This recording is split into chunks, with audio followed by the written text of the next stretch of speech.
আম্মা জান খাদিজা বলেন, হাবিব চিন্তার কোনো কারণ নাই গো, আপনি ঘাবড়াইবেন না, কারণ জিন্দেগিতে আমি আপনাকে কোনোদিন আমানতের খেয়ানত করতে দেখি নাই। মানুষের সঙ্গে আপনি খারাপ আচরণ করেন নাই, মানুষের হক আপনি নষ্ট করেন নাই, সুতরাং আপনার উপরে এমন মুসিবত হতে পারে না, কোন দুষ্ট জিন আপনাকে নষ্ট করতে পারে না, কারণ আপনি হক আদায় করছেন। তাই বিবি নিজের স্বামীকে সান্ত্বনা দেয় আর বলতেছে, নিশ্চয়ই আপনার সঙ্গে যার দেখা হইছে দুনিয়ার কোনো মানুষ নয়, এটা আল্লাহর কোনো ফেরেশতা। সুবহানাল্লাহ। এরপরে নবী ওনার কাছে যখন কোরআন আসলো, আল্লাহ রাব্বুল আলামিন ঘোষণা দিয়া দিলেন, হাবিব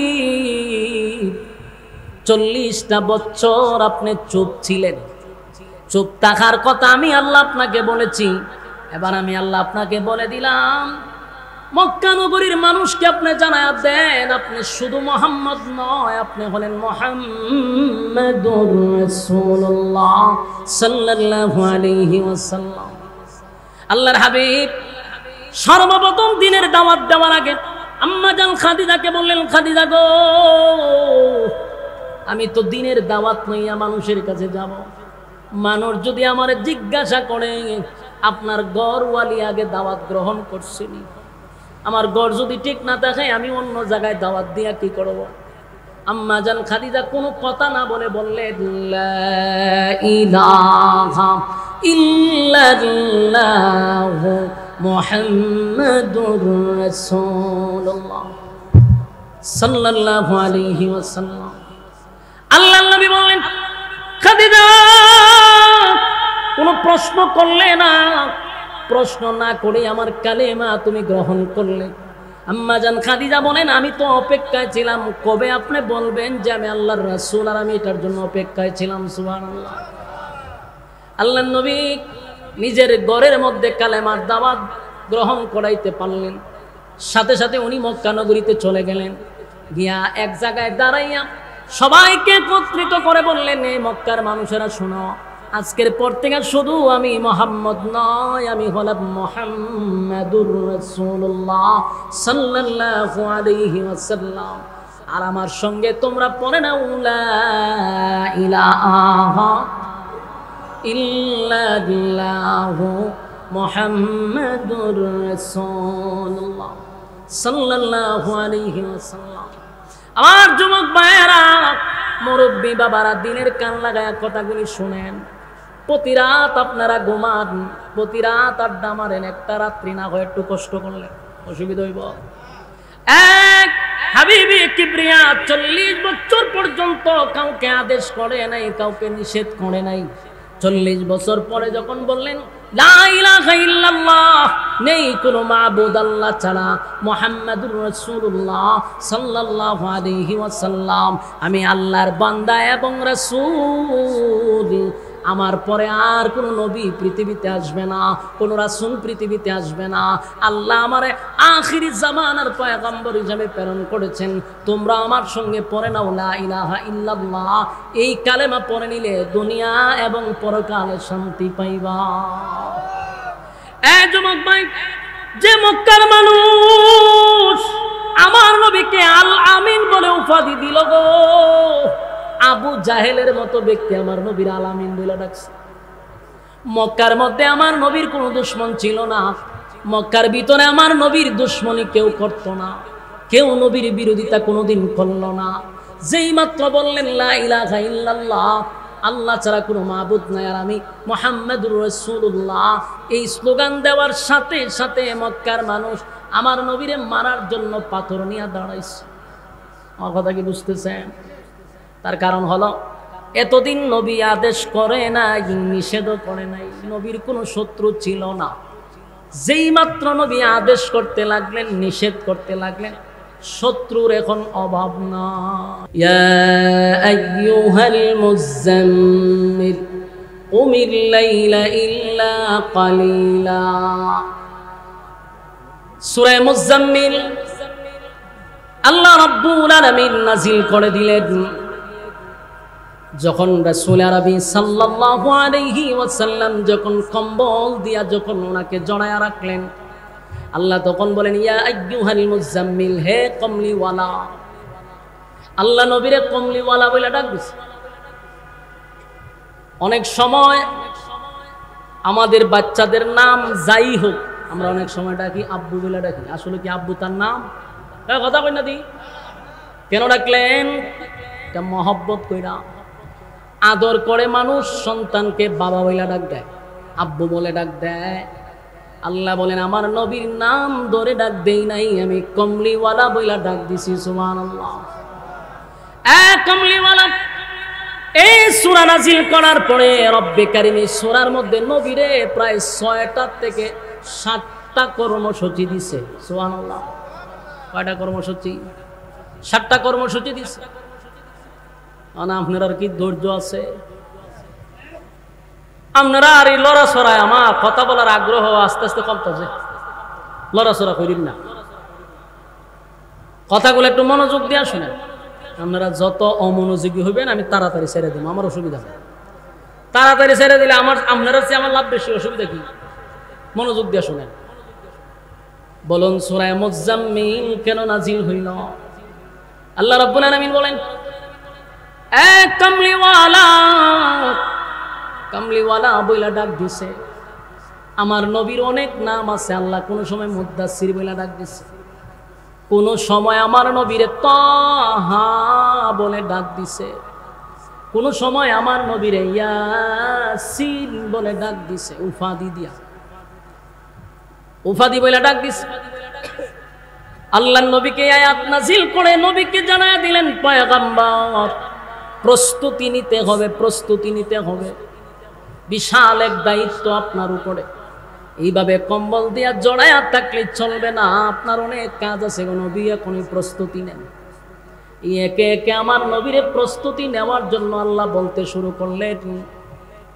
আল্লাহ বলেন ইয়া আইয়ুহাল মুজাম্মিল, ও কমলিওয়ালা, ইয়া আইয়ুহাল মুজাম্মিল কুমিল লাইলা ইল্লা কালিলা।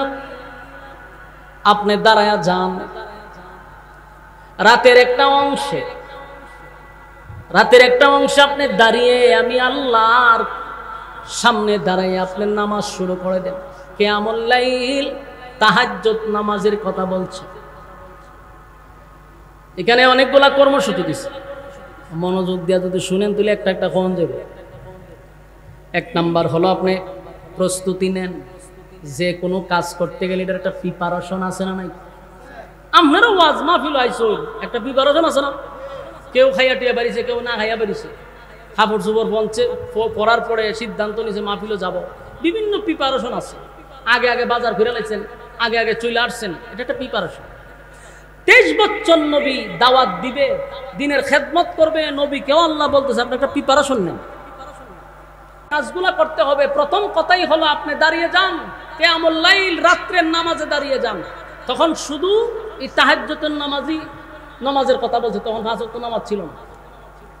তাহাজ্জুদের নামাজ তখন ফরজ ছিল, সাহাবায়ে কেরামও পড়ছে। রাসূলকে বলছে আপনি নামাজে দাঁড়িয়ে যান। রাত্রের নামাজ, এই নামাজটা অত্যন্ত গুরুত্বপূর্ণ। যেন আল্লাহ বলেন ইয়া আইয়ুহাল মুজাম্মিল, এ কমলিওয়ালা, কুমিল লাইলা ইল্লা কালিলা। আপনি রাতে জাগ্রত থাকেন, আপনি রাতের একটা অংশ আমি আল্লাহর কাছে ব্যয় করেন। নিসবাহু আও ইনকুসহু মিনহু কালিলা, অথবা রাতের একটা অংশ হইলে চলবে। প্রথম দিক দিয়ে নয়, শেষের এক অংশ, 3 অংশের যে কোনো এক অংশ আপনি নামাজে দাঁড়িয়ে যান। আও জিদ আলাইহি ওয়া রাত্তিলিল কুরআন তারতিলা। এরপর আল্লাহ বলেন নামাজ তো পড়বেন। গভীর রজনীতে যখন নামাজে দাঁড়িয়ে যাবেন, আমি আল্লাহর সঙ্গে আপনার কথা হবে। আর ইজ্জত আর সম্মান শুধু বাড়ে রাত্রের নামাজে। আমার কথা কি বুঝতেছেন? কেউ যদি সম্মানী হতে চায়, কেউ যদি ইজ্জত পাইতে চায় তাহলে সে যেন রাত্রের নামাজ পড়ে। রাত্রের নামাজ বলতে কোনটা? তাহাজ্জুদের নামাজ। পৃথিবীতে যারা সম্মানী হয়েছে গো, প্রত্যেকটা মানুষ রাতের নামাজ পড়ে পড়ে সম্মানী হয়েছে। তাহাজ্জুদের নামাজে দাঁড়াইয়া যারা আল্লাহর কুদরতি পায়ে সাজদা দেয়, আল্লাহর সামনে দাঁড়ায়া কোরআন তেলাওয়াত করে, এদের সম্মান আর মর্যাদা সমাজের মধ্যে বেড়ে যায়। আল্লাহ দুনিয়াতেও ইজ্জত দেয়, পরকালেও ইজ্জত দেয়। এই জন্য সমস্ত নবী রাসূলগণ রাতের নামাজ পড়ছে, সাহাবায়ে কেরাম পড়ছে। যত পীর আছে, বড় বড় বুজুর্গানে দিন, তারা রাতের নামাজ ছাড়া কেউ আল্লাহর ওলি হতে পারে নাই। আমার কথা কি বুঝতেছে? তাহাজ্জুদের নামাজ না পড়লে আপনি জাহান্নামে যাবেন না, কিন্তু তাহাজ্জুদের নামাজ পড়লে আল্লাহর সঙ্গে আপনার একটা বন্ধুত্ব তৈরি হবে। 5 ওয়াক্ত নামাজ দিয়ে জাহান্নাম থেকে বাঁচা যাবে রে, কিন্তু আল্লাহর সঙ্গে বন্ধুত্ব হয় না। আল্লাহর সঙ্গে বন্ধুত্ব করতে হলে তাহাজ্জুদের নামাজে দাঁড়াইতে হবে। তাই আল্লাহর হাবিবকে আল্লাহ বলেন, ইয়া আইয়ুহাল মুযাম্মিল কুমিল লাইলা ইল্লা কালিলা। বন্ধু, আপনি রাতের নামাজে দাঁড়িয়ে যান। আমার নবী তাহাজ্জুদের নামাজ পড়ছে, শুধু তাই নয়, সাহাবায়ে কেরামরা তাহাজ্জুদের নামাজ পড়ছে। এই সাহাবায়ে কেরামদের মধ্যে প্রতিযোগিতা, নামাজ নিয়ে প্রতিযোগিতা হইতো গো, নামাজ নিয়ে প্রতিযোগিতা হইতো, কে কার আগে তাহাজ্জুদে দাঁড়াইতে পারবে। খলিফাতুল মুসলিমিন হযরত ওমর রাতের বেলা সিদ্ধান্ত নিল, আজকে সবার আগে আমি তাহাজ্জুদে দাঁড়াবো। মসজিদে নববীর ভিতরে সবার আগে গিয়ে আজকে আমি দাঁড়ায়া যাব। হযরত ওমর রাতের বেলা কাপড় পরিধান করে খুশবু মেখে মসজিদে নববীর দিকে রওনা দিয়া দিছে। মসজিদে নববীর দিকে রওনা দিয়া দিল। যেই মাত্র মসজিদে নববীর মধ্যে গেল, গিয়া দেখে ওনার আগে হযরত আবু বকর সেখানে উপস্থিত। সুবহানাল্লাহ। ওমর আফসোস করে বলে, হ্যাঁ আফসোস, আমি আবু বকরের সঙ্গে পারলাম না। তারা ইবাদত নিয়ে প্রতিযোগিতা করত, আর আমরা এখন গুনাহ নিয়ে প্রতিযোগিতা করি। কার থেকে কে বেশি গুনাহ করতে পারবে? গুনাহের প্রতিযোগিতা বেশি রে, নেকির প্রতিযোগিতা কম। এক্সাম্পল দিলেই বুঝতে পারবেন। এই যে প্যান্ডেলের ভিতরে অনেক মানুষ বসা, এর থেকে বেশি গিয়া দেখেন দোকান ফাটে আছে, কথা হয় না? রাস্তাঘাটে এর থেকে বেশি মানুষ ঘুরাইতেছে, আর কিছু সংখ্যক মানুষ আপনারা এখানে বসে আছেন, তার মানে আপনারা নেকির প্রতিযোগিতায় আছেন। আলহামদুলিল্লাহ বলেন। আল্লাহ এদের থেকে আপনাকে কত মহব্বত আর কত ভালোবেসে এখানে প্রচন্ড গরমের মধ্যে আপনি আমারে বসায় রাখছে। আবার আপনার সাথে লোকটারে রাস্তাঘাটে ঘুরাইতেছে, কাউরে দোকানে পাঠাইয়া ঘুরাইতেছে, কেউ রাস্তাঘাটে গল্প করতেছে। বুঝতে হবে তাদের থেকে আপনাকে আল্লাহ বেশি ভালোবাসে। কোন মানুষকে যদি মালিক পছন্দ করে গো, ওই মানুষটাকে আল্লাহ বেশিরভাগ দিনের কাজ করার সুযোগ করে দেয়। ওই মানুষটাকে আল্লাহ তাহাজ্জুদে দাঁড় করায়া দেয়, 5 ওয়াক্ত মসজিদে যাওয়ার সুযোগ করে দেয়, নেকির কাজে জড়িত রাখে। বুঝতে হবে আপনার মালিক আপনারে ভালোবাসে। এই সময় শুকরিয়া আদায় করবেন। মসজিদে যদি 5 ওয়াক্ত নামাজ পড়তে পারেন, নিজে নিজে শুকরিয়া আদায় করবেন যে আমার মালিক আমারে কত ভালোবাসে, এই জন্যই তো আমারে মসজিদে আনছে।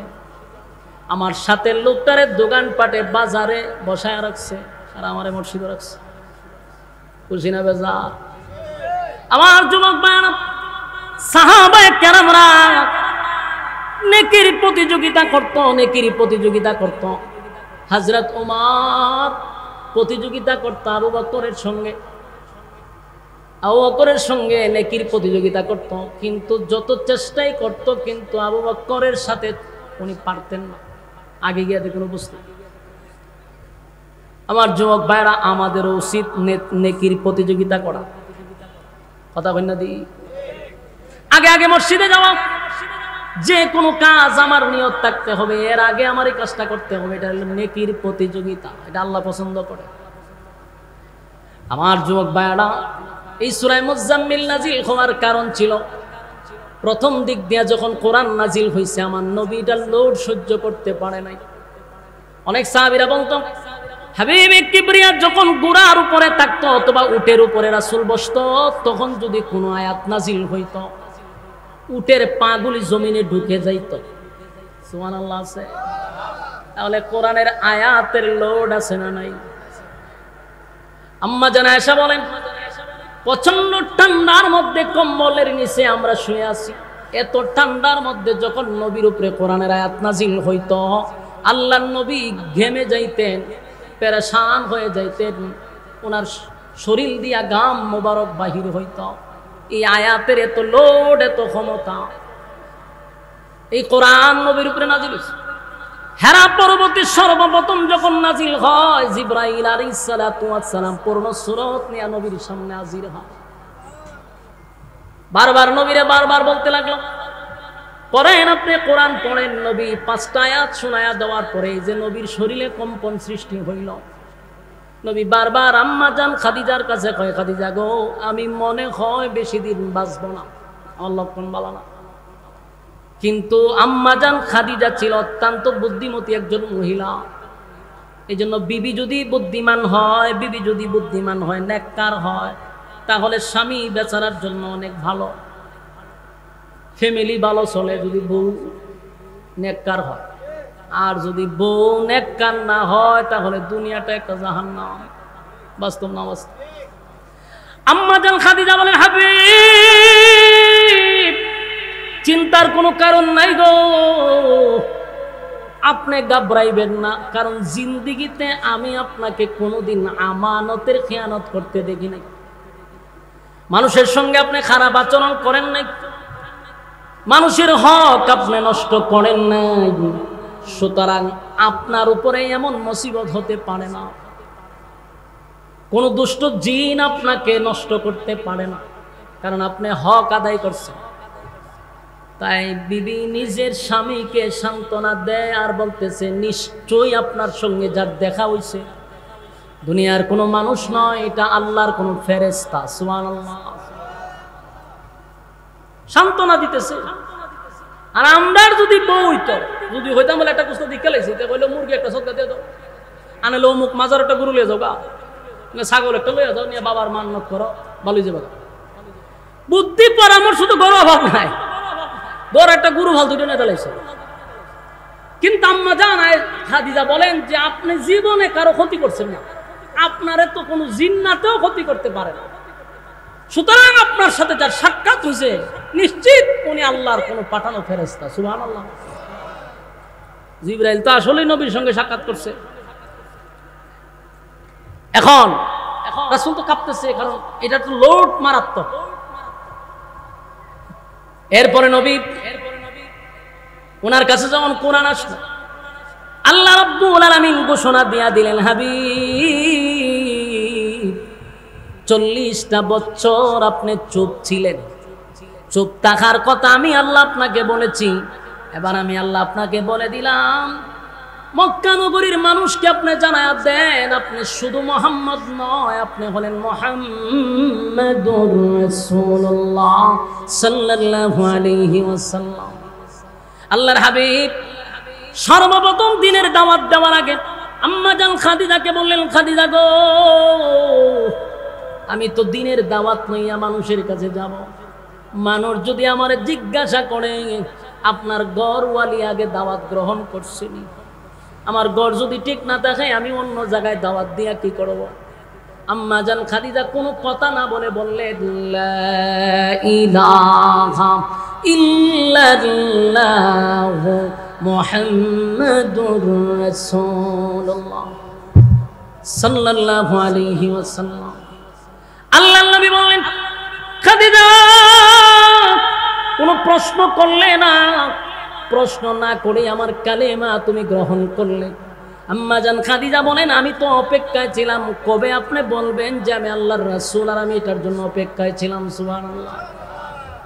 আল্লাহর নবী নিজের ঘরের মধ্যে কালেমার দাওয়াত গ্রহণ করাইতে পারলেন, সাথে সাথে উনি মক্কা নগরীতে চলে গেলেন, গিয়া এক জায়গায় দাঁড়াইয়া সবাইকে একত্রিত করে বললেন, এই মক্কার মানুষেরা শোনো, আজকের পর থেকে শুধু আমি মুহাম্মদ নয়, আমি হলাম মুহাম্মাদুর রাসূলুল্লাহ সাল্লাল্লাহু আলাইহি ওয়াসাল্লাম। আর আমার সঙ্গে তোমরা পড়ে নাও লা ইলাহা ইল্লাল্লাহু মুহাম্মাদুর রাসূলুল্লাহ সাল্লাল্লাহু আলাইহি ওয়াসাল্লাম। আমার যুবক ভাইয়েরা, মুরব্বী বাবারা, দিনের কান লাগায়া কথাগুলি শুনেন। প্রতি রাত আপনারা ঘুমান, প্রতি রাত আড্ডা মারেন, একটা রাত্রি না হয় একটু কষ্ট করলে অসুবিধা হইব। এক হাবিবি কিবরিয়া 40 বছর পর্যন্ত কাউকে আদেশ করে নাই, কাউকে নিষেধ করে নাই। 40 বছর পরে যখন বললেন লা ইলাহা ইল্লাল্লাহ, নেই কোনো মাবুদ আল্লাহ ছাড়া, মুহাম্মাদুর রাসূলুল্লাহ সাল্লাল্লাহু আলাইহি ওয়াসাল্লাম আমি আল্লাহর বান্দা এবং রাসূল, আমার পরে আর কোনো নবী পৃথিবীতে আসবে না, কোনো রাসূল পৃথিবীতে আসবে না। আল্লাহ আমারে আখিরি জামানার পয়গম্বর হিসেবে প্রেরণ করেছেন। তোমরা আমার সঙ্গে পড়ে নাও লা ইলাহা ইল্লাল্লাহ। এই কালেমা পড়ে নিলে দুনিয়া এবং পরকালে শান্তি পাইবা। যুবক ভাই, যে মক্কার মানুষ আমার নবীকে আল আমিন বলে উপাধি দিল গো, আবু জাহেলের মতো ব্যক্তি আমার নবীর আল আমিন বলে ডাকছে। মক্কার মধ্যে আমার নবীর কোনো দুশমন ছিল না, মক্কার ভিতরে আমার নবীর দুশমনি কেউ করত না, কেউ নবীর বিরোধিতা কোনোদিন করল না। যেই মাত্র বললেন লা ইলাহা ইল্লাল্লাহ, আল্লাহ ছাড়া কোনো মাবুদ নাই, আর আমি মুহাম্মাদুর রাসূলুল্লাহ, এই স্লোগান দেওয়ার সাথে সাথে মক্কার মানুষ আমার নবীরে মারার জন্য পাথর নিয়ে দাঁড়াইছে। আমার কথা কি বুঝতেছেন? তার কারণ হলো এতদিন নবী আদেশ করে নাই, নিষেধও করে নাই, নবীর কোনো শত্রু ছিল না। যেই মাত্র নবী আদেশ করতে লাগলেন, নিষেধ করতে লাগলেন, শত্রুর এখন অভাব নাই। কথা বলো, সমাজের মধ্যে যদি আমি আপনি আদেশ করি, নিষেধ করি, আপনি আমারও শত্রু আছে। আর আপনি আমি যদি আদেশও নাই, নিষেধও নাই, একজনে খারিয়া নাচতেছে, আপনি যখন আস্তাগফিরুল্লাহ এটা করেন, ঠিক না হয়ে আপনি তসবিলিয়া মসজিদে গেছেন না, তাহলে আপনার কোনো শত্রু নাই।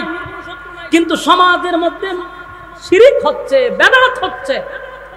আপনি চোখে দেখার পরেও যদি কথা না বলেন, যদি আপনার শত্রু নাই, কিন্তু আল্লাহর কাঠ ধরে আপনাকে জবাব দিতে হবে। কথা কই না দি?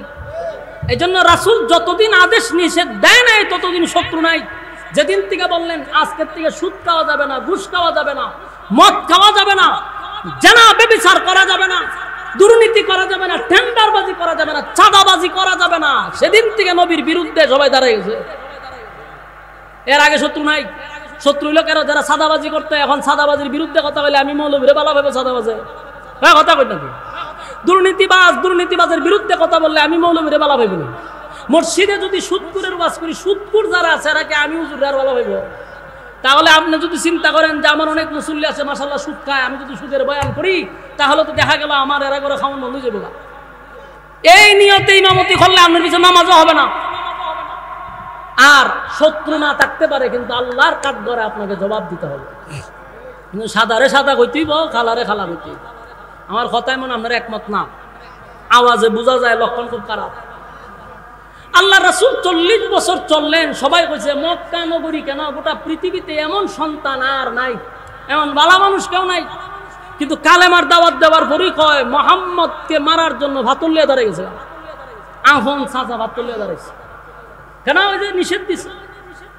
আবু জাহেল আল আমিন বলে শিক্ষার দিছে, আবু জাহিল কয় যে মুহাম্মদকে দুনিয়ার থেকে সরাইতে হবে না, নাউজুবিল্লাহ। কিন্তু সবাই জানতো উনি সত্য নবী। ওই যে রাসূল দাবি করার পরে এরা যখন জিজ্ঞাসা করছে কেমনে নবী হইছেন, রাসূল কয় আমার 40 বছর অ্যানালাইজ করো, অ্যানালাইজ করে দেখে যে উনি নবী হওয়ার যোগ্য। সুবহানাল্লাহ।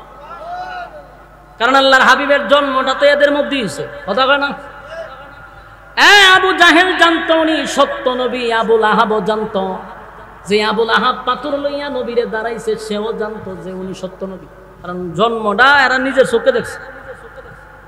আবুল আহাব নিজের বান্দি আজাদ করে দিচ্ছে নবীর আগমনের খুশিতে। হে আবুল আহাব হাতুল্লিয়া খারো, কারণ হক কথা বলার কারণে। হক কথাটা কিন্তু তিতা, এটা কিন্তু মিষ্টি না, এটা অনেক তিতা। এটা ভালো লাগতেও পারে, নাও লাগতে পারে। কিন্তু আপনাকে হক কথা বলতেই হবে, এত যত খারাপ লাগুক। আমার যুবক ভাইরা, আল্লাহর হাবিব দুনিয়াতে আসার কারণে সবাই যখন খুশি ছিল, আবু লাহাবও খুশি ছিল, আবু জাহিলও খুশি ছিল। এখনো নবীর আগমনে সবাই খুশি হয়, কিন্তু নবীর সিরাত অনুযায়ী চলতে মানে না, চলতে পারে না। যদি হয় নামাজ পড়, রোজা রাখ, পর্দা কর, নিজের বউরে পর্দা রাখ, নিজের বাচ্চারে পর্দা রাখ, এটা সহ্য করতে পারে, কথা বুঝতেছেন? কিন্তু নবীর জন্মের দিন মিছিলও করতে পারে, বিরিয়ানিও খাইতে পারে, কিন্তু নবীর হুকুম, নবীর তরিকা অনুযায়ী জীবন যাপন করতে তার ভালো লাগে না। আমি একটা বললাম, তুই যে মিছিল দিতা যাস, তোর দি মুখ দাঁড়িয়েও নাই, নমাজও নাই, তুই দি মুইতে হানি হলস না, ঘনা থাকলে দিছে নবীর প্রেম আছে ভিতরে, তো নবীর প্রেম দিয়া কি জান্নাতে যাইতে পারবেন? হ্যাঁ, হত্যা করেন না।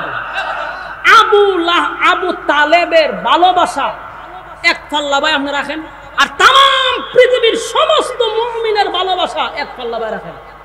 শুধু ভালোবাসাটা মাপেন, খুদার কসম আবু তালেবের একদিনের ভালোবাসার সমান হবে না। বলুন, সে আবু তালেব জান্নাতি না জাহান্নামী? কেন? ভালোবাসার কোনো কমতি ছিল? কোনো কমতি ছিল না, কিন্তু এই ভালোবাসা লইয়া গেছে তো জাহান্নামে গেছে। যদিও জাহান্নামের শাস্তি অনেক কম। কেন কম? নবীর প্রতি ভালোবাসা ছিল, নবীর এমন কোন অংশ নাই আবু তালেবের শরীরে লাগে নাই, এই জন্য আল্লাহ শরীরের মধ্যে আগুন লাগাইছে না। কিন্তু যেই জায়গাত আগুন লাগাইছে ফাওয়ের তলা, তো ওই মাথার মগজ পর্যন্ত এইভাবে উতরাইতেছে, কিন্তু ভালোবাসা আবু তালেবের কোনো কমতি ছিল না। তাহলে এখান থেকে আমরা বুঝতে পারলাম, শুধু ভালোবাসা দিয়ে জান্নাতে যাওয়া যায় না, ভালোবাসার সাথে নবীর আতাত লাগে, নবীর অনুসরণ, অনুকরণ, নবীর তরিকা অনুযায়ী জীবনযাপন করতে হয়। কথা কই না দি? বলুন, শুধু ভালোবাসা দিয়ে জান্নাতে যাওয়া সম্ভব না ভালোবাসার সাথে নবীর তরিকা লাগে? আমি কথাটা বললে একটা এক্সাম্পল দেই। আমি এক্সাম্পলটা দিলে সাধারণ মানুষ বুঝতে সুবিধা। যেমন মনে করেন, আমার মতো একটা ছোট্ট বক্তারা বক্তা আছে না নাই? আছে, সারা বাংলাদেশে আছে, ইউরোপ আমেরিকার থেকেও আমার বক্তব্য আছে, ফোন টোন দেয়। তো এই যে ভালোবাসা, অনেক মানুষ ফোন দিয়ে কান্নাকাটি করে, একদিন দেখা করুন হুজুর আপনার ওয়াজ শুনি, বিভিন্ন আবেগ আছে, ভালোবাসা এদের কমতি নাই। কিন্তু অনেক বক্তরে দেখলাম যে মুখ দাঁড়িয়েও নাই, মুছও নাই, সুন্নতি কোনো লেবাসও নাই, নমাজও পড়ে না, কিন্তু এ কয় আমার জীবন দালে। বলুন তো দেখি, আমার প্রতি তার ভালোবাসার কোনো কমতি আছে? কমতি নাই, কিন্তু কি নাই? আমার অনুসরণ, অনুকরণ নাই। কথা কয় না দি? আমার যে অনুসরণ, অনুকরণ তার মধ্যে থাকার কথা ছিল, এটা নাই, কিন্তু ভালোবাসা আছে। আল্লাহ নবীর প্রতি অনেক মানুষের ভালোবাসা আছে, যারা মিছিল করে এরা নবীর ভালোবাসা মিছিল যায়, নবীর জন্য জীবন দিতে এরাও প্রস্তুত। এরা যে ভালোবাসা নাই কথা বলতে পারবেন, এরা নবীর লেগে জীবন দেলাইতে প্রস্তুত। কিন্তু সমস্যাটা হইলো এদের মধ্যে নবীর তরিকা নাই, নবীর অনুসরণ নাই, নবীর অনুকরণ নাই। শুধু ভালোবাসলেই হবে না, আপনি নবীর তরিকাটা খালি গ্রহণ করেন, সবচেয়ে বড় আশেখ রাসূল আপনি হবেন। নবীর তরিকাটা মানে, কারণ আপনি নবীর তরিকা নাই, ভালোবাসার স্লোগান দিতেছে, ফায়দা হইব নি? আবু তালেব নবীরে ভালোবাসছে, একবারে মৃত্যুর আগ পর্যন্ত নবী কান্নাকাটি করছে যে আপনি একবার শুধু কালেমাটা পড়ে করছে। আবু তালেবের ভালোবাসা যদি এক পাল্লা বাই রাখেন, তাম পৃথিবীর সমস্ত আশেকে রাসূলের ভালোবাসার এক পাল্লা বাই রাখেন, খোদার কসম আবু তালেবের ভালোবাসার সমান হবে না। কিন্তু এই ভালোবাসা লইয়া গেছে জাহান্নামে। আল্লাহর হাবিব বলেন, চাচা জীবনটা বর আপনি আমারে ভালোবাসছেন, নিজে না খাইয়া নবীরে খাওয়াইল, ঘুমের সময় নবীরে জড়ায়া দইরা ঘুমাইত, এমনকি 3 বছর কারাবন্দী ছিল, রাসূলের সাথে জেল পর্যন্ত কাটছে। সেই আবু তালেব যেদিন মারা যায়, নবী কাছে বসে বলছে, আপনি শুধু মুখটা লড়াইলাম, খালি একবার বলেন যে আমি কালেমা গ্রহণ করছি। আবু তালেব চতুর্দিকে তাকায়া দেহে আবু জাহিল্লা বসা, আবু লাহাইবা বসা, উদ্বা উতাইবা সব বসে রয়েছে। আল্লাহ রাসূল বুঝতে পারছে যে চাচা এরারে দীক্ষা কালেমা পড়ে না, তাই খুব কাছে গেছে, গিয়া রাসূল চোখ দিয়া পানি ছাড়তেছে আর বলতেছে, চাচা আপনার, আমি বুঝতেছি আপনি এদের দিকে তাকাইয়া কালেমা পড়তেছেন, আপনি শুধু মুখটা আমার কানের মধ্যে লাগাইয়া রাখেন, আপনি টুকটা লড়াইলেই হবে, আমি আল্লাহরে বলবো যে আমার চাচা পড়ছে, কিয়ামতের মাঠে আপনাকে না নিয়ে আমি জান্নাতে যাব না। কি সুযোগটা দিছে দেখছে।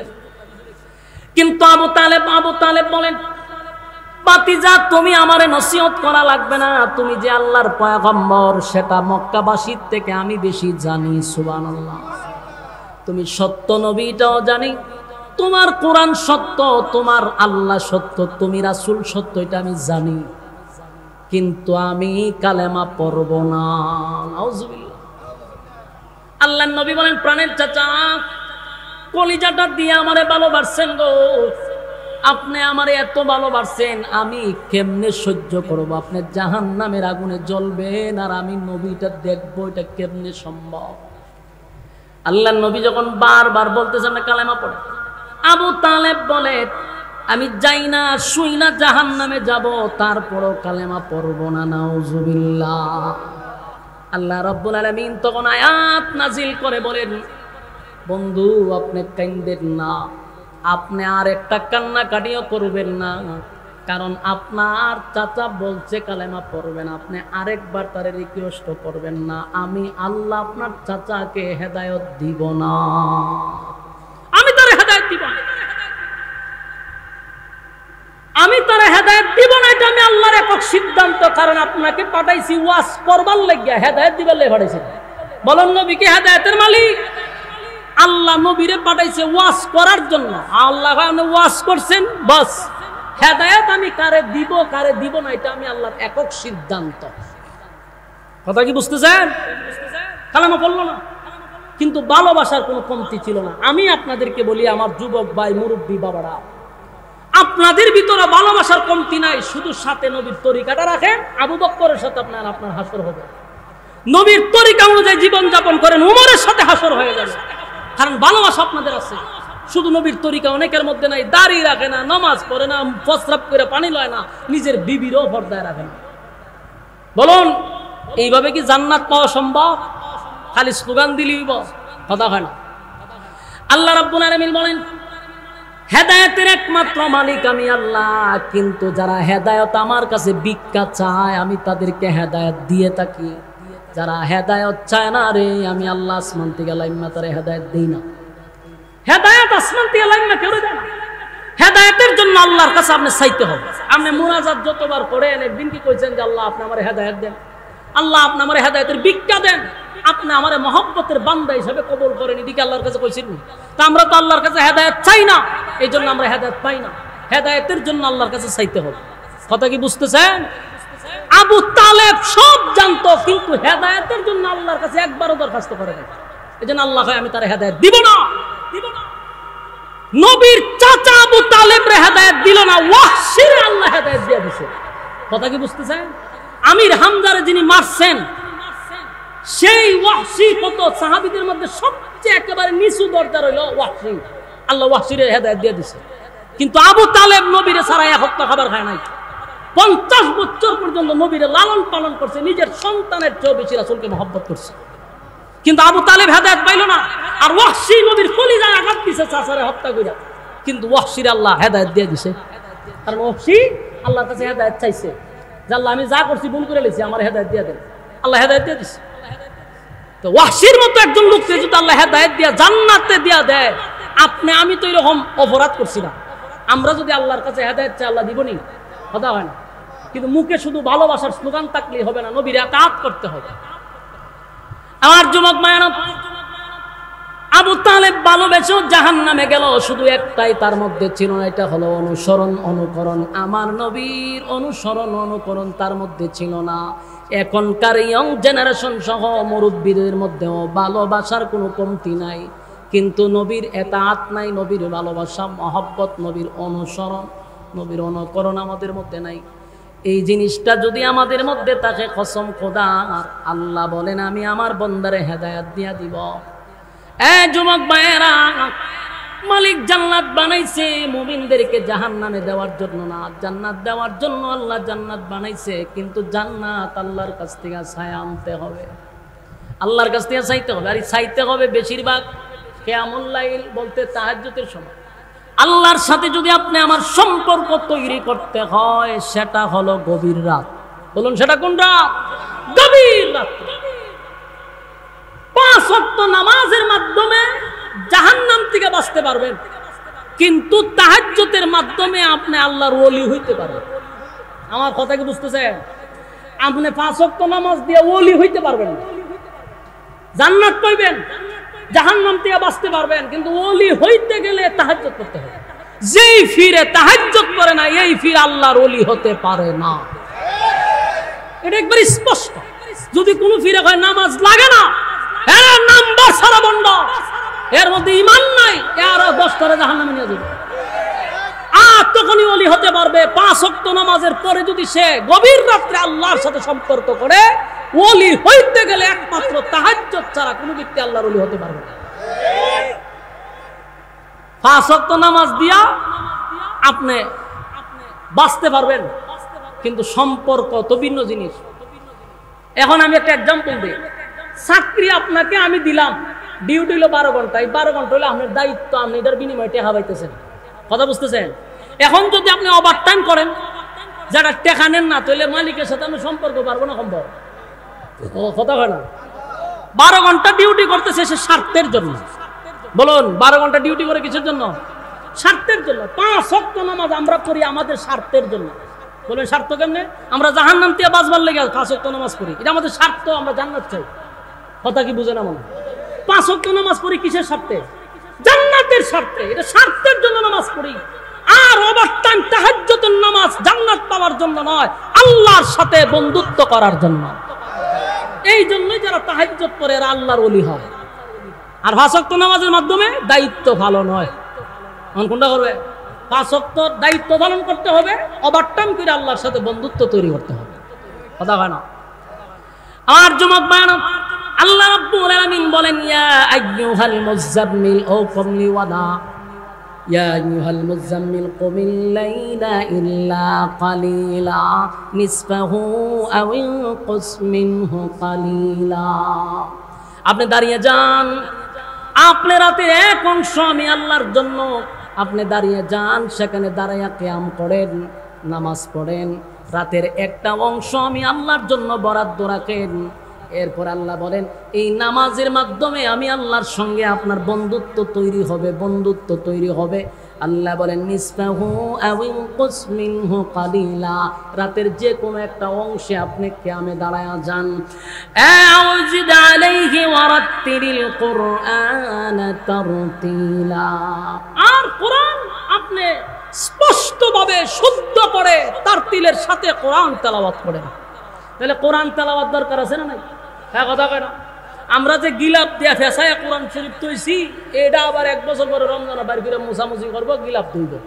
এই হলো আমাদের কোরআন রাখার সিস্টেম। অথচ আল্লাহ তার বন্ধুরে বলতেছে, আপনি প্রতিদিন কোরআন তেলাওয়াত করেন তারতিলের সাথে। আপনার যতটুকু সুর আছে, এই সুর দিয়ে সুন্দর করে আপনি কোরআন তেলাওয়াত করেন। কোরআন তেলাওয়াতের মাধ্যমে আল্লাহর সঙ্গে বান্দার কথা হয়। সুবহানাল্লাহ। আপনি যে কোনো ইবাদত করেন, ওই ইবাদতের মাধ্যমে মালিকের সঙ্গে কোনো বান্দার কথা হয় না রে, কথা হয় শুধুমাত্র কোরআন তেলাওয়াতের মাধ্যমে। আর এই কোরআন পড়তে হবে তার তিলের সাথে। আমাদের মধ্যে অনেক মানুষের তেলাওয়াত শুনলে মন চাইতো দূর মারোয়া। অনেক ফিরের তেলাওয়াত শুনলে আমার মাথার বাড়ি মেরে 2 ভাগ করে লাগে। এর সূরা ফাতিহাই শুদ্ধ না বলে ফিরিয়ে দিয়েছে। আমাদের মক্তবের ছাত্র যদি প্রশ্ন করে যে তুই সূরা ফাতিহা বললি, তোর প্রথম আয়াতই তোর হয় নাই। এক বেচারা পড়তেছে আলহামদুলিল্লাহ রাব্বিল আলামিন, নাম ছেড়ে দিছে। প্রথম শব্দ তুই মেরে দিছে আলহামদুলিল্লাহ বলে। সব প্রশংসা বাদ দিয়া হে আল্লাহর কণ্ঠ তৈরি ফিরে দিছে। এরকম অসংখ্য ফিরের ফরামূল্যে মাথা নষ্ট হয়ে যাবে। আবার অনেক বক্তার দেখছি বইয়া ওয়াজ করতেছে, হাজার হাজার শ্রোতা মাথাত লাল্লিল বাতি ধরে, বিশাল বড় মৌলানা সাহেব, কিন্তু ফরামূল্যে মনে হয় যে খাঁচা গুঞ্চি দিয়ে বাইরিতাম। এই জন্য এদের কোনো শহরমুখী একটা ইমামতি করতে পারে না। সবগুলা গ্রামের সিফাজাবাত নামাজ পড়ার কারণ ভালো জায়গাতে ইন্টারভিউ দেওয়ার মতো এদের যোগ্যতা নাই। আরে বেটা, তুই আলেম হইছ, অন্তত পক্ষে তেলাওয়াতটা সহি কর। লজ্জা করে না যে তেলাওয়াত গলদ মার্কা তেলাওয়াত লিয়ে আমাদের সামনে পড়ে। তো পাবলিক তো সুবহানাল্লাহ ভাই খাইতে যায়, কিন্তু যাদের আলেমরা আছে এরা তো মাথা নষ্ট যায় যে কিতা বললো হে। এই জন্য আল্লাহ তার বন্ধুরে বলতেছে, আপনি তার তিলের সাথে তেলাওয়াত করেন। আপনারা যারা বলবেন হুজুর আমরা মাদ্রাসা পড়ছি না, বড় মুসিবত আছে হুজুর, আমি তেলাওয়াত শুদ্ধ করতাম কেমনে, এই কথা কই আল্লাহর কাছে পার পাবেন না। কারণ আপনারা যেমন 60 বছর সময় দিছে, হুজুরও 60 বছর আল্লাহ সময় দিছে। কথা হয় না দিন? আপনি যে হায়াত পাইছেন, সেই হায়াত যদি হুজুর ভাইয়া থাকে, উনি যদি শিখতে পারলো, আপনি শিখলেন না কেন? আপনি বাজারের ব্যাপারে সব বুঝেন, জায়গা জমি যদি ফেস লাগে সব বুঝেন, আপনি কোরআনের বেলায় কিছু বুঝেন না। হ্যাঁ, একজন মুরব্বী সে দুনিয়ার কিচ্ছু বুঝে না, কিন্তু জায়গার দেখা ফেস লাগছে, এটা কোন কোডো যাইতে হইব, কোন জায়গা গিয়া জায়গা ঠিক করতে হইব, এই মুরব্বীর ব্রেন আছে, এটা দিয়ে ঠিক করে লই পড়ে। কিন্তু যেখানে জান্নাত আর জাহান্নামের প্রশ্ন, এখানে এসে হুজুর হারি না, আল্লাহ মাফ করবো। ডাইরেক্ট একটা কথা কয় হুজুর ইটা আমরা আল্লাহ মাফ করে দিব। আমি আল্লাহ জুতা দা বাইরিবা আধা ঘন্টা, আল্লাহ মাফ করতে করে। আপনারা সময় দিচ্ছেন আল্লাহ, আপনি দুনিয়ার ব্যাপারে সব বুঝেন, বাজার হাটের ব্যাপারে সব বুঝেন, ছেলেরে বিদেশ পাঠাইতে বুঝেন, আয় করতে বুঝেন, বিল্ডিং করতে বুঝেন, বুঝেন না শুধু সূরা ফাতিহা। হ্যাঁ, আবার হয় আমরা অনেক কিছু জিগাইলে এটা আল্লাহ মাফ করবো, সহজ দলিল আল্লাহ মাফ করে দিবে। প্রত্যেকটা মানুষ অন্তত পক্ষে 4টা সূরা আপনাকে শুদ্ধ করে শিখতে হবে, যদি নামাজও দাঁড়ায় পড়বে। ভাই সূরা কারাত যদি সহি না হয় নামাজ হবে না, নামাজ প্রথমেই তো শেষ। তাহলে আপনি কপালের মধ্যে খালা দাগ ফলাই দিচ্ছেন, কিন্তু আপনি সূরা ফাতিহা হয় না, এই জীবন ভর এইভাবে নামাজ পড়ছেন। আর জিগাইলে এখন আল্লাহ মাফ করবো, আল্লাহ মাফ করবার লেগে আপনার 60 বছর সময় দিছে, 70 বছর সময় দিছে কি মাফ করবার লেগে? আপনাদের সংশোধন করার লেগে তো দুনিয়াত পাঠাইছে, কথা কয় না? আল্লাহ রাব্বুল আলামিন বলেন, ইয়া আইয়ুহাল মুযাম্মিল কুমিল লাইলা ইল্লা কালিলা নিসফাহু আও ইনকুস মিনহু কালিলা আও জিদ আলাইহি ওয়া রাত্তিলিল কুরআনা তারতিলা। বন্ধু আপনি তারতিলের সাথে তেলাওয়াত করেন। আমার যুবক ভাইয়েরা, তাহাজ্জুদের নামাজের কথা বন্ধুরে বন্ধু শিখায়া দিল। আপনি তাহাজ্জুদের নামাজে দাঁড়ায়া যাবেন, রাতের একটা অংশ নবী গো, একটা অংশ আপনি রাতের মধ্যে আমার জন্য কাটায়া দিবেন, আর তার তিলের সাথে কোরআন তেলাওয়াত করবেন। কোরআন তেলাওয়াতের মাধ্যমে আল্লাহর সঙ্গে বন্দার কথা হয়। যেমনি ভাবে নামাজে দাঁড়াইয়া মানুষ যখন তেলাওয়াত করে, আল্লাহ রাব্বুল আলামিন বলে, বন্ধু 7 আসমান টপকাইয়া আপনারে আমি মেরাজ করাইলাম। বন্ধুর সঙ্গে বন্ধুর সাক্ষাৎ হইল, 7 আসমান টপকাইয়া আপনারে আমি মেরাজ করাইলাম। বন্ধু সেখানে গিয়ে আল্লাহ সব দেখলাম, জান্নাত দেখলাম, জাহান্নাম দেখলাম। আল্লাহ আপনার সঙ্গে আমার কথা হইল, আমার আনন্দ আমি রাখবো কোথায়? আল্লাহ আমার এত আনন্দ আমি কোথায় রাখবো? আল্লাহ বলে, বন্ধু বলুন আপনার কোনো আফসোস আছে কিনা, আপনার আর কিছু চাওয়ার পাওয়ার আসেনি? বন্ধু আপনাকে কি আমি খুশি করতে পারছি? আল্লাহর নবী বলেন, মালিক রে 7 আসমান টপকাইয়া আরশে আজিম সিদরাতুল মুনতাহা টপকাইয়া আরশে আজিমে আমারে আনছেন, আপনার পাশে আমারে বসাইছেন, বন্ধুর সঙ্গে বন্ধু কথা বলছেন, এত আনন্দ রাখবো কোথায়? তবে যাওয়ার আগে ছোট্ট একটা কষ্ট লইয়া আমি দুনিয়ার মধ্যে যাব। আল্লাহ বলেন, বন্ধু 7 আসমান টপকাইয়া আনছে গো, বন্ধুরে বন্ধুর পাশে বসাইয়া কথা বললাম, আর বন্ধু যাওয়ার সময় কষ্ট লইয়া দুনিয়াতে যাবে, আমি আল্লাহ এটা বরদাস্ত করতে পারবো না। বন্ধু বলেন, কি আপনার কষ্ট আমার কাছে একটু বলেন। আল্লাহর নবী তখন বলেন, মালিক রে আমি আপনাকে সালাম দিলাম, আপনার সঙ্গে দেখা হইল, আপনি আমারে হাদিয়া দিলেন, সব ঠিক আছে, কিন্তু আমার গুনাহগার উম্মতেরা কোনোদিন আপনার সঙ্গে কথাও বলতে পারবে না, আপনার সঙ্গে সাক্ষাৎ করতে পারবে না। এই ব্যথা লইয়া আমি দুনিয়ায় যাব, আমি কেমনে সহ্য করি? আল্লাহ বলেন, বন্ধু আমার বন্ধু বেজার হইয়া দুনিয়ায় যাবে না, বন্ধু না, দুনিয়ায় আপনি বেজার হইয়া যাইবেন এটা হতে পারে না, আপনারে খুশি কইরা দিব, খুশি কইরা দিব। আল্লাহ বলেন, বন্ধু ওয়াদা দিলাম 7 আসমানে উঠাইয়া আমার সঙ্গে সাক্ষাৎ করাইয়া, বন্ধু আমার সঙ্গে আপনার কথাবার্তা কমপ্লিট করাইয়া আপনারা আমি হাদিয়া দিলাম, আপনি আমারে হাদিয়া দিলেন, বন্ধুর মধ্যে বন্ধুর কথাবার্তা হইল, যাওয়ার সময় ছোট্ট ব্যথা লইয়া যাইবেন এটাও আমি আপনাকে করতে দিব না। ওয়াদা দিলাম আপনার সঙ্গে দেখা হয়েছে 7 আসমানে, বন্ধু আপনার উম্মতের সঙ্গে দেখা হবে জমিনে। জোরে কোন সুবহান। আল্লাহ বলে, বন্ধু 5 ওয়াক্ত নামাজ দিলাম গো, এই 5 ওয়াক্ত নামাজ যদি আপনার বান্দা বান্দি জমিনে তাইকে আমারে সেজদা দেয়, নামাজে দাঁড়ায়া যায়, ওয়াদা দিলাম আপনার সঙ্গে যখন আমি কথা বলি যেমন কোনো পর্দা নাই, বন্ধু মুসার সঙ্গে কথা বলার সময় আমার সামনে 70,000 পর্দা ছিল, যেই মুসার সঙ্গে আমার কথা হইতো 70,000 পর্দা দিয়া কথা হয়। বন্ধু আপনার সঙ্গে ওয়াদা দিলাম, আপনার উম্মত যখন নামাজে দাঁড়ায়া যাবে, আপনার উম্মত আর আমি আল্লাহর সামনে কোনো পর্দা নাই। চিৎকার দিয়া করুন সুবহানাল্লাহ। আমার নবীর যেমন সম্মান,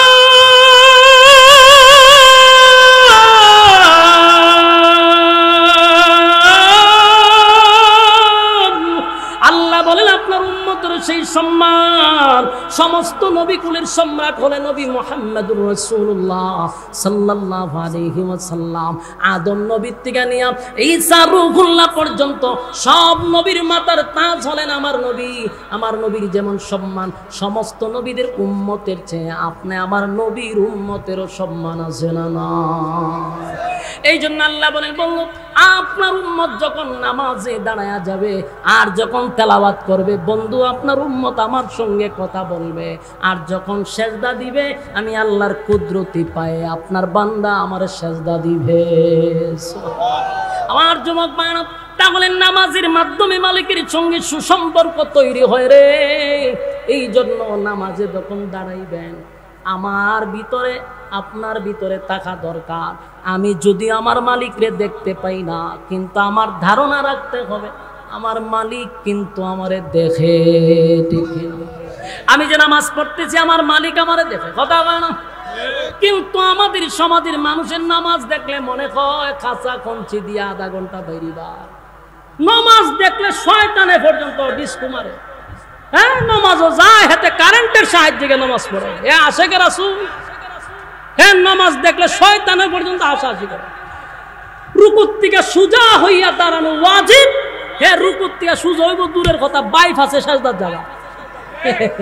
চিন্তা করে সাজদা তো জামো হইতা সুজা হইতাম করে বাইপাসে জায়গা। হরে না সুজা হইবার কই আবার দেখো টাকা। অবাস্তব না অবাস্তব? ইমামতি কইয়া তুই জানাইছি জীবনে যত মুসল্লি কত প্রকার কি কি উদাহরণ স্বরূপ আমি বলে দিতে পারবো। আমি একটা হাত পড়তে পড়তে মুসল্লি 3 রাকাত শেষ, আমি 2 রাকাত পড়তে পড়তে 4 রাকাত নামাজ পড়ে লম্বা মোনাজাত দিয়ে শেষ। আমি এক মুরব্বীরা আমার মসজিদে জিজ্ঞাসা, চাচা এত তাড়াতাড়ি কেমনে? এমন সিস্টেমে কইছে যেন মাইন্ড না করে। আমি এত তাড়াতাড়ি কেমনে পড়ে? আমারও তো তাড়াতাড়ি দরকার, কারণ আমি ইমাম সাহেব, আমার অনেক সময় দেরি জায়গা। কেমনে পড়ানি? তোমার বয়স কত? আমার বয়স তো কম হয়। এখন কি চাইলেই এত স্পিডে করতে পারবা? আস্তে আস্তে যত বয়স হইব স্পিড তত বাড়ব। মানে আমি অনন্য নতুন পড়তে পড়তে স্পিড বাড়ে। আমার সমাধান দিয়া দিছে, মাশাআল্লাহ সুন্দর একটা উত্তর হয়েছে। তাহলে আপনার কি বয়স এইভাবে আপনি কারেন্টের সাহায্যে নামাজ পড়ে? হয় আমি 50 বছর ধরে নামাজই করি। এই যে নামাজ, এই নামাজগুলি না লাভ দেয়। নামাজ আপনার উপর এইভাবে ফেরেশতারা ডিল মেরে চলে যায়। নামাজ আসমানে কবুল হয় না। প্রত্যেকটা মানুষ আগে বুঝতে হবে নামাজের ওয়াজিব পড়া আমরা অনেকেই জানি। এখানে আমি জিগা আলেম সারা নামাজের ওয়াজিব পড়া চাই থাকবো, নামাজের সুন্নত কটা কইতে পারতো না, ফরজ কটা কইতে পারতো না। অথচ প্রতিটা রাকাতে রাকাতে ওয়াজিব ছেড়ে দেয়। যেমন রুকুর থেকে সোজা হইয়া দাঁড়ানো এটা ওয়াজিব, কিন্তু আমি যদি দেখা হইয়া যান তো ওয়াজিব শেষ, নামাজ হইব কথা না। এক সাজদার থেকে আরেক সাজদা তুইটা সোজা হইয়া না বসতে হইব, অন্তত পক্ষে এক তসবিহ বলতে হইব। তার মধ্যে দেখা হইয়া যান গা ওয়াজিব তো শেষ, নামাজ আর হইব নি। কিন্তু কপালও তো তাক পালাই দিছেন। কিতা করেন আপনি? হিসাব কারেন্টের সাহায্য করে আপনিও করেন, সব কিছুরই মার্কা সব। এই যে চলতেছেন বলেন এই নামাজ কি আসমানে যাইব? এই নামাজ প্যাকেট করে আপনার মুখও ফেরেশতারা উড়াই ভালো। তোর মতো এরকম সম্ভব নামাজই দরকার নেই। কথা বুঝতেছেন? দেখবেন অনেক মানুষ এই সপ্তাহ মসজিদে গেছে, আবার 15 দিন পরে নাই। ঘটনা কি? ঘটনাটা আমি আপনারা বুঝাই। কেউ দেখবেন 5 ওয়াক্ত মসজিদে নামাজ পড়ে, আজান হইলে তার মাথা ঠিক থাকে না, দৌড়ে মসজিদে যায়। আবার কেউ একবার ভাইলে 5 দিন পর্যন্ত পাওয়া যায় না। মূল ঘটনা হলো আপনি যখন দেখবেন বারবার মসজিদে যাইতেছেন, বুঝবেন আল্লাহ আপনার নামাজরে পছন্দ করে। আর যখন দেখবেন একবার গেলে আর মন চায় না, আপনার নামাজ আল্লাহ পছন্দ করে না, যে তাদের নামাজ আপনি পড়ে আল্লাহ ইজাত নামাজে আমার দরকার নাই। তুই তো নামাজ আস না, এটি ভালো ওইখানে গুড় এরকম কারেন্টের সাহায্যে নামাজ পড়ার দরকার নেই। এরকম নামাজি আপনারা এলাকাতে আসেনি? আপনারা সব আল্লাহর ওলি। খালি ডং ডাং না, নামাজে গেলে হের যত ধরনের কাজ আছে সব নামাজ হারিয়ে আছে। মসজিদের টাইলস দেয়, হয়ে না হারিয়ে দেয়। টাইলসের কোনা খানা কেন লাগাইছে নামাজে হারিয়ে দেয়। ফ্যান কটা লাগাইছে নামাজে হারিয়ে দেখে। এরপরে আপনার নামাজে হারিয়ে ওই ক্যালেন্ডার পুরাটা ফিরে নিছে। এরকম দেখছি না আপনার? আমি দেখছি, আমি বাস্তব দেখে বলতেছি। এরপরে ফিসেদা যদি কেউ আয়াতে আপনি মুরসাদা দেখে আবার কাজ দেয়। হে যে কত তাল বাহানা নামাজও পড়ে, বলুন এই নামাজ কি আল্লাহর কাছে বুঝবো? এই জন্য নামাজ পড়তে হবে ধীরস্থির। সাল্লু কামা রাআইতুমুনি উসাল্লি। রাসূল যেইভাবে নামাজ পড়ছে আমাদেরকে এইভাবে নামাজ পড়তে হবে। কথা বুঝতেছেন? আপনার ফিরে যেভাবে কইছি এইভাবে বলল হইতো। আপনার ফির কোরআন হাদিস থেকে কইতেছে কিনা এটা আপনার রিসার্চ করতে হবে। মন গড়া কারো অনুসরণ করা যাবে না। অনুসরণ করতে হবে কোরআন সুন্নাহর ভিতরে লোকটা আছে কিনা। যদি তার মধ্যে কোরআন সুন্নাহ থাকে আমি তার ভক্ত। কোরআন সুন্নাহ নাই এরকম ফির আমার দরকার নেই। যেই ফিরের বর ফর্দা নাই এই ফিরের মুরিদ হওয়ার আমার দরকার নাই। যেই ফির তার মুরিদান মহিলার আইনা খাওয়া সুমা দেওয়া এই দাজ্জালের কাছে মুরিদ হওয়ার আমার দরকার নেই। কথা হয় না? সে নিজে দাজ্জাল, মানুষগুলাকে দাজ্জাল বানাইতেছে। এই পর্দা করা ফরজ, ফরজ, ফরজ। নামাজ যেমন ফরজ, পর্দা করা ফরজ। কোন বেগানা নারী কারো সামনে যাইতে পারবে না। এতে ফির হোক আর বাপ হোক। এমনও কথা আছে যুবতী মাইয়ার কাছে আপন বাবা ও একবারে একা যাওয়ার ঠিক না, নিষেধ। নিষেধ করে দিছিস না। আর আমি ফির আমরা ঘরে এটা তোমার মাইয়া জুতা দা বাইরে হবলে যারা বাড়াইলে যায় বন্ডামি করার জায়গা বাস না। নিজের যুবতী মাইয়ার কাছে ইসলাম কইছে একা যদি তোমার মাইয়া ঘরে থাকে তুমি যাইবা না, তুমি বাপ হইলে কি দিছো যাইবা না, মাঝখানে শয়তান থাকবো। আর ফিরের কাছে মুরিদা না, ইয়া বেডিয়ে ওই আঙ্গুলে শুষে আবার হে বলে মুরিদা, এটা আমার মাইয়া। আস্তাগফিরুল্লাহ। তাহলে এই সমস্ত পীরগুলার থেকে সাবধান থাকতে হবে। এরা নিজে জাহান্নামী, এরা মানুষকে রশিদা বাইন্দা জাহান্নামে নিতেছে।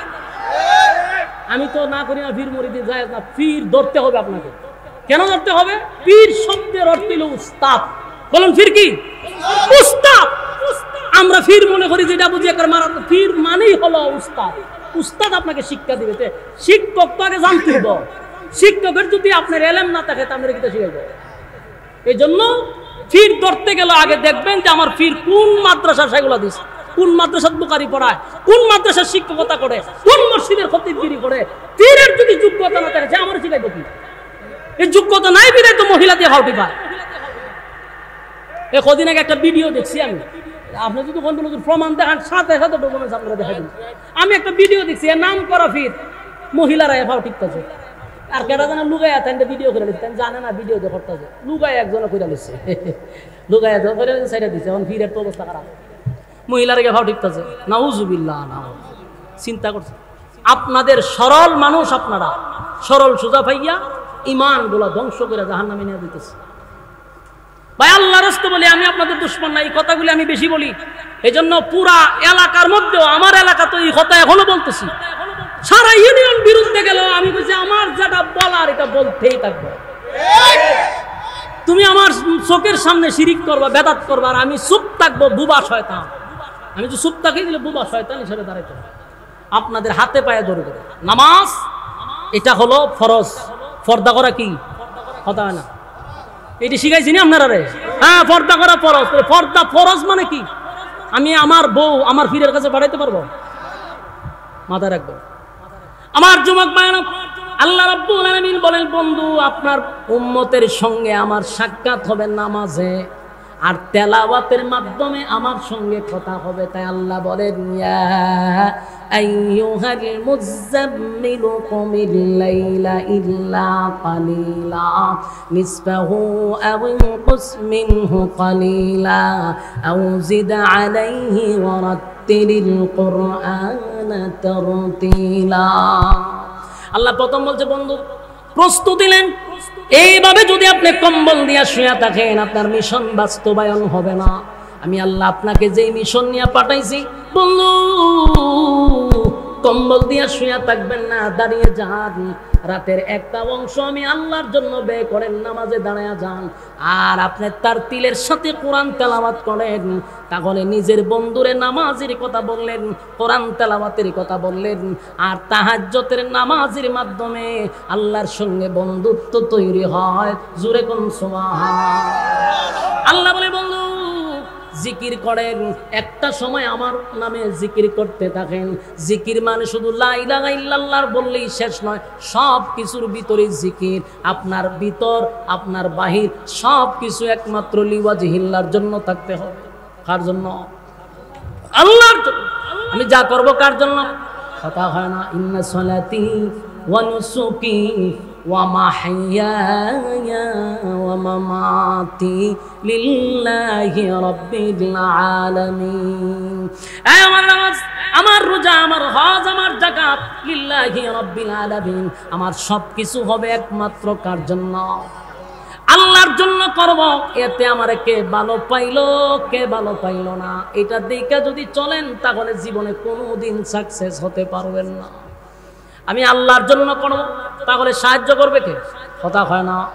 আমি যদি আমার মালিকের জন্য করি, সাহায্য আসবে আসমান থেকে। আমি যদি বান্দাকে খুশি করার জন্য করি, তাহলে কোনোদিন আমি সাকসেস হতে পারবো না।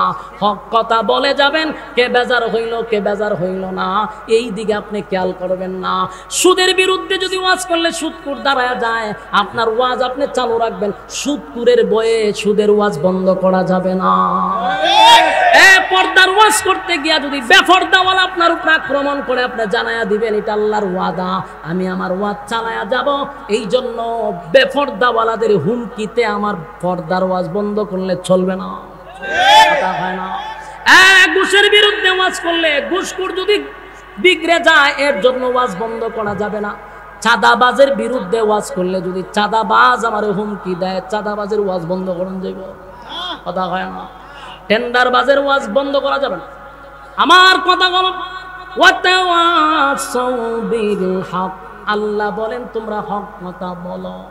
হক কথা, হক কথা বলতে হবে। এটা তিতা, কিন্তু এটা বলতে হবে। মিষ্টি না, হক কথা কিন্তু তিতা। এটা কি না? মিষ্টি না। সবার কাছে ভালো লাগবে বিষয়টা এমনও না, কিন্তু আপনার জবান বন্ধ করা যাবে না। আমার যুবক ভাইরা, আপনাদেরকে যেই জায়গায় রাখছিলাম সেই জায়গার কথাটাই বলি। আমরা যেইভাবে চলতেছি কোনো অসুবিধা নাই। আপনি আশিকে রাসূল, নবীর প্রেমিক হিসাবে দাবি করেন।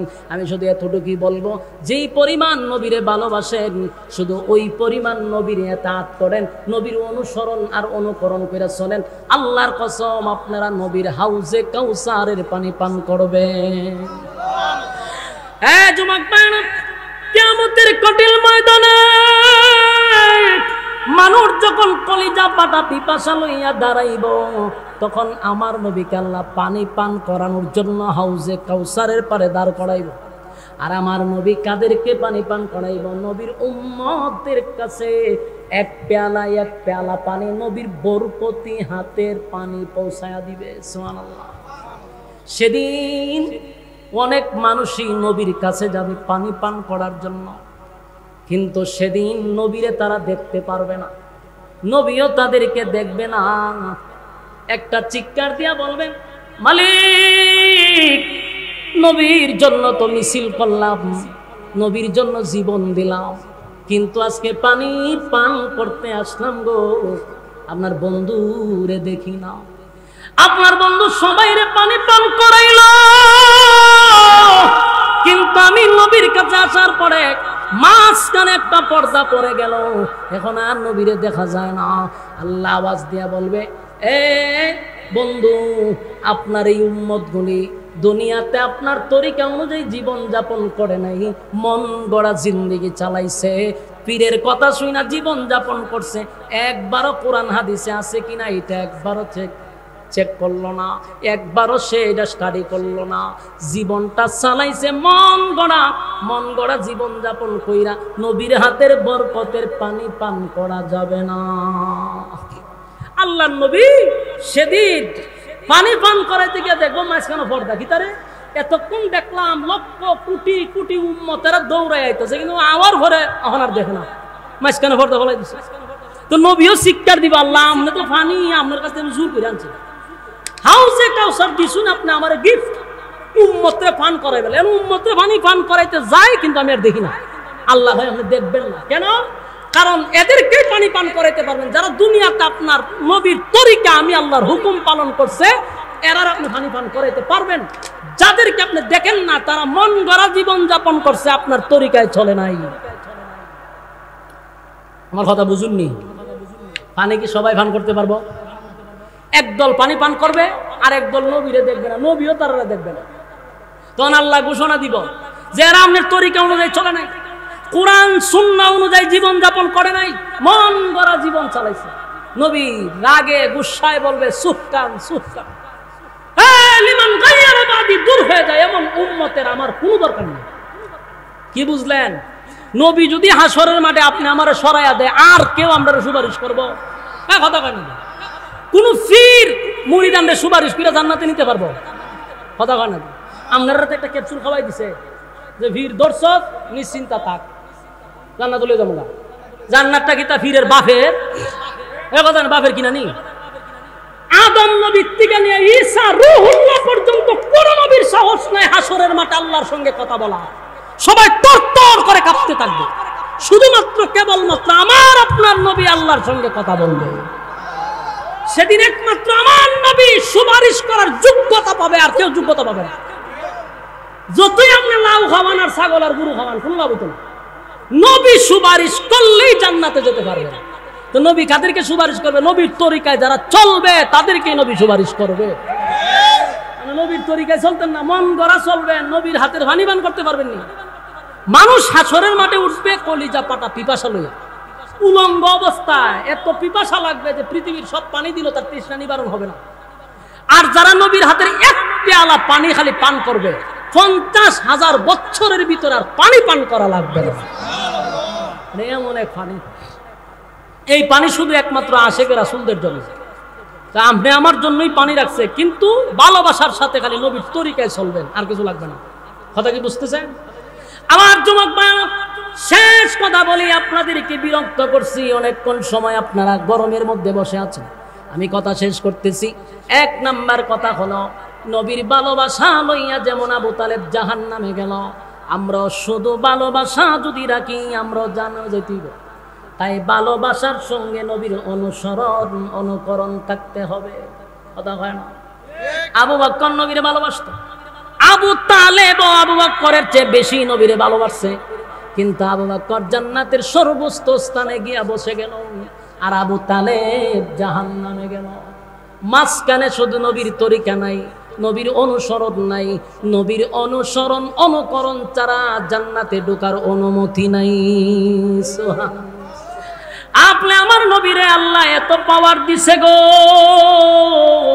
এত পাওয়ার আমার নবীরে আপনার নবীরে দিছে আদম নবী গিয়া বললেও জান্নাতের গেট খুলে না ইব্রাহিম খলিলুল্লাহ মানে আল্লাহর বন্ধু খলিলুল্লাহ কত পরীক্ষা দিল সেই পরীক্ষা দিয়াও আল্লাহর বন্ধু খলিলুল্লাহ জান্নাতের গেটে গেলে গেট খুলে না মুসা নবী কালিমুল্লাহ আল্লাহর সঙ্গে এত কথা বলার পরেও মুসা নবী বললে জান্নাতের গেট খুলে না ঈসা পয়গম্বর বললেও জান্নাতের গেট খুলে না কিন্তু আমার নবী যাওয়ার পরে ফেরেশতারা বলেন আপনার জন্য অপেক্ষায় ছিলাম চিৎকার দেয়া কোন সুবহান আপনি আমার নবীর এত সম্মান আর এত মর্যাদা নবী গেলে জান্নাতের গেট খোলা হয় ঠিক তেমনি ভাবে নবী যেমন সম্মানী নবীর উম্মতেরাও সমস্ত নবীর উম্মতের চেয়ে বেশি সম্মানী আমাদের ইজ্জত আর সম্মান আছে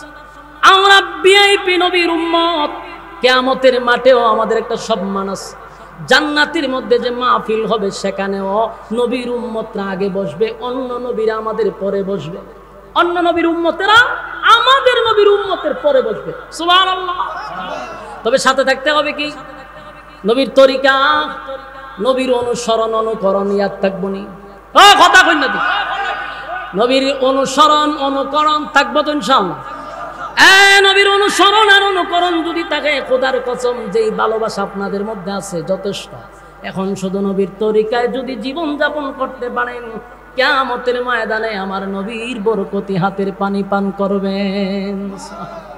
আল্লাহ বলেন, বন্ধু আপনি জানায়া দেন, গভীর রাত্রে যারা আমার সঙ্গে নামাজের মধ্যে দাঁড়াবে তাদের সঙ্গে আমার বন্ধুত্ব তৈরি হবে, আর যারা কোরআন তেলাওয়াত করবে তাদের সঙ্গে আমি আল্লাহর কথা হবে। কারা কারা এই আমলগুলা করতে পারবেন? দুইটা হাত তুল্লা দেখায়া দিই। লিল্লাহে তাকবীর, নারে তাকবীর। রাজি আছো ইনশাআল্লাহ? এক নাম্বার হলো কিয়ামুল লাইল যদি তাহাজ্জুদ পড়ে আল্লাহর বন্ধু হওয়া যায়। দুই নাম্বার হলো তেলাওয়াত করতে হবে তার তিলের সাথে সহি শুদ্ধভাবে কণ্ঠ দিয়া, যেই কণ্ঠ আছে এই কণ্ঠ দিয়ে পড়তে থাকবেন, এতে আল্লাহর সঙ্গে আরো কাছে যাওয়া যায়, আল্লাহর সঙ্গে কথা বলা যায়। পারবো তো ইনশাআল্লাহ? সম্মানিত শুধু যেই পরিমাণ গরম, এই গরমের মধ্যেও যে আপনারা এতক্ষণ সময় বসে রয়েছেন, এটা একটা ইমানি পরীক্ষা। ইমানি পরীক্ষা আপনারা উত্তীর্ণ হয়েছেন। আপনারা যে এতক্ষণ সময় এখানে বসে আছেন, যতক্ষণ বসা ছিলেন, নাযালাত আলাইহিমুস সাকিনা, উপর থেকে সাকিনা রহমত নাজিল হয়েছে। মুনাজাত দিয়া যদি আমরা যাইতে পারি, আল্লাহ সগীরা গুনাহ মাফ করে দিতে পারে। এবং শুধু সগীরা গুনাহ নয়, কেউ যদি এখানে তওবা করে আল্লাহ কবিরা গুনাহ মাফ করে দিবে। আমরা দীর্ঘক্ষণ সময় কথা শুনছি, এই গরমের মধ্যে আর সামনে আগানোর কোনো সুযোগ নাই। আমরা যারা বসছি, আমরা এখন মুনাজাত দিব, মুনাজাত দিয়ে ইনশাল্লাহ বাড়ি যাব। আপনারা আর একটা দাওয়াত দিয়া যাই, 12ই রবিউল আউয়াল যাইতেছে। হ্যাঁ, 12ই রবিউল আউয়াল। এই 12ই রবিউল আউয়ালে করমপুরে আবার ওই বছর আমি আসতেছি। কথা বুঝতেছেন? গরমের মধ্যে তো সিজনের শুরু, এখন এত সময় বয়ান করা যায় না। আর যখন আমরা সিজন আছে কথা কইতে কইতে একটা অভ্যস্ত হয়ে যাগা, তখন আর কথা বলতে অসুবিধা হয় না। ইনশাল্লাহ আমার পক্ষ থেকে দাওয়াত দিয়ে যাই, এই করমপুরে আমি আসতেছি 12ই রবিউল আউয়াল। এই দিনটাতে ইনশাল্লাহ এরা গত বছরও নিয়েছিল, এই বছর আবার দাওয়াত দিয়েছে। দেখা হইব ইনশাল্লাহ, কথা হবে, আবার আপনাদের সামনে দেখা হবে ইনশাল্লাহ। খুব কাছেই তো আপনাদের, যাবেন ইনশাল্লাহ। আর আখাউড়া আরো অনেকবার আসবো, আল্লাহ যদি হায়াতে বাঁচায় রাখে। আমরা যারা দাঁড়িয়ে আছি সবাই বসে যাই, দুরূদ শরীফ পড়ি। আল্লাহুম্মা সাল্লি আলা